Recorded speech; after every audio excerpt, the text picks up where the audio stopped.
major stress point I see is when people unnecessarily compare themselves with somebody else, particularly in material things, about somebody's house, about somebody's car. My God. I mean, whoever you are, there is going to be somebody smarter than you, somebody dumber than you, somebody richer than you, somebody poorer than you. There's always going to be there, It's an endless chain, unless you are the richest man in the world like Bill Gates. So this whole point of comparison is going to end in a bottomless pit. I think the ideal comparison you should do is with yourself. What you are capable of, what you could be and where you are. You are destined to be there. You have the capacity to be there and you are here. That is the comparison. You rise up slowly in your skills, in your talent, in your work, and you reach your true potential. That is the ultimate comparison, and that's the right comparison you should do, I think. What you are and what you can be.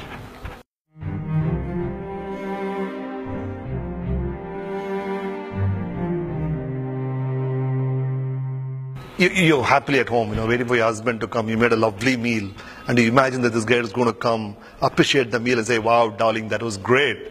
And then this guy walks in and says, hey, sorry, I just had dinner with my friend, see you, and he goes and sleeps off. You go nuts, right? That stresses you so much, because you had picturized something so beautiful in your mind, and reality is something else. That happens all the time. There is a mental picture of something in your mind. Perhaps it's about your work, about your relationship, about your income, whatever. But the reality is something else. You go from here to the airport, you're happily ready, and then you get into a traffic jam, and the security queues so much. Everything hassles you, because you're expecting a very smooth ride. You didn't expect it. So the whole thing is the difference in your mind, in your picture, and the reality which happens. So I think one of this has to change, and you make a step forward.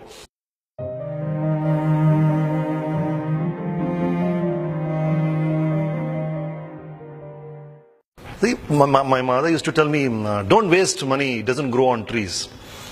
It's a very popular Indian concept. Money doesn't grow on trees, isn't it? So where does money come from? Where do I get money? Either he has to give me, or she has to give me, or you have to give me, isn't it?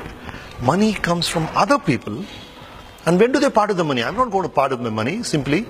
When do they part with their money? When will they give you money? When you add value, some value to their life. I'll give $1,200 if to a stand-up comedian if he makes me laugh, if he gives me a good experience. I'm willing to part with my money, right? Or I go to a cricket match, I spend money on the IPL. Why? It gives me so much of thrill. When somebody inspires me with his thought, his words, his action, I'll part with my money. So the only way you can make money is when you add some value to somebody's life. If you can reduce my working time, if I can delegate some work to you, I'm willing to part with my money to you. So you either make things easier for somebody, or you speed up somebody's work, or you're of some service to somebody. That is when money comes in your hands.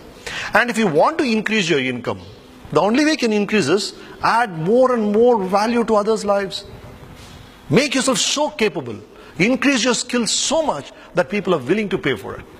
Or increase the number of people you add value to. You make a brilliant idea, You invent windows, the whole world is benefited, and you become the richest man in the world. That's how it works.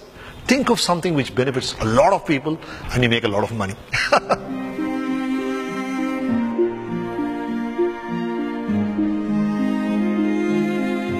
One of my favorite quotes was on a placard in Director K. Balachandra's office. He was my mentor.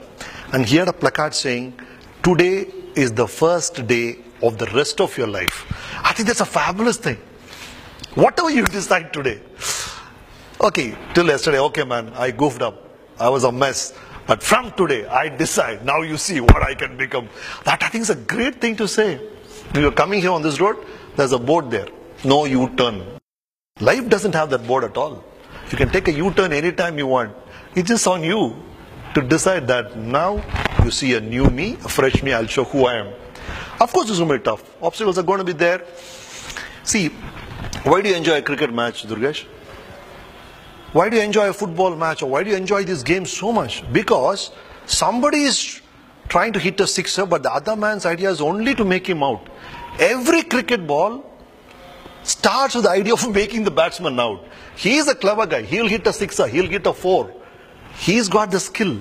That's how everything is. Everybody is trying to stop you. What's football about? You want to reach the goal. If there is no opponent at all, you just go and put the ball. What's the fun? The whole idea of the opposite team is to block you. So I think life itself is designed that way. You want something so badly, and the whole world said, we will not allow you to get this. And you just roll up your sleeve and say, you think so? You underestimated me, boy. I'll show you who I am. That is what it's about.